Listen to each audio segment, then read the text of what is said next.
रात का तीसरा पहर था। गांव के किनारे पुरानी हवेली की खिड़कियों से हल्की रोशनी बाहर आ रही थी। हवेली सुनसान और खामोश थी। गांव के लोग वहां जाने से कतराते थे, लेकिन किशोर ने दोस्तों की चुनौती मानकर वहां जाने का फैसला किया।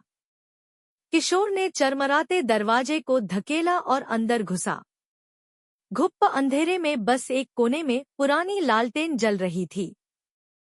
उसने फर्श पर पैरों के निशान देखे, जो सीढ़ियों की ओर जा रहे थे।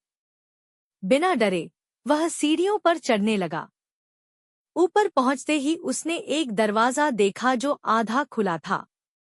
अंदर से हल्की सी सांसों की आवाज आ रही थी। उसने दरवाजे को थोड़ा और खोला और देखा कि एक बूढ़ी औरत फर्श पर झुकी कुछ बड़बड़ा रही थी। उसके बिखरे सफेद बाल और अजीब सी मुस्कान थी। किशोर ने कांपते हुए पूछा, आप कौन हैं? औरत मुस्कुराई और बोली, तुम हर रात मुझे बुलाते हो, अपने सपनों में। किशोर को याद आया कि कुछ दिनों से वह एक सपना देख रहा था, जिसमें यही औरत उसे पुकारती थी। वह पीछे हटना चाहता था, लेकिन उसके पैर जैसे जड़ हो गए थे। बूढ़ी औरत ने उसके कंधे पर हाथ रखा और बोली, अब तुम मुझसे दूर नहीं जा सकते।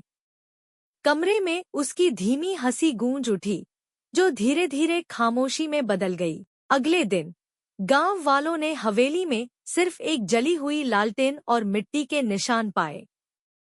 हवेली का दरवाजा अब भी धीरे धीरे चरमराते हुए हिल रहा था, जैसे किसी नए मेहमान का इंतजार कर रहा हो।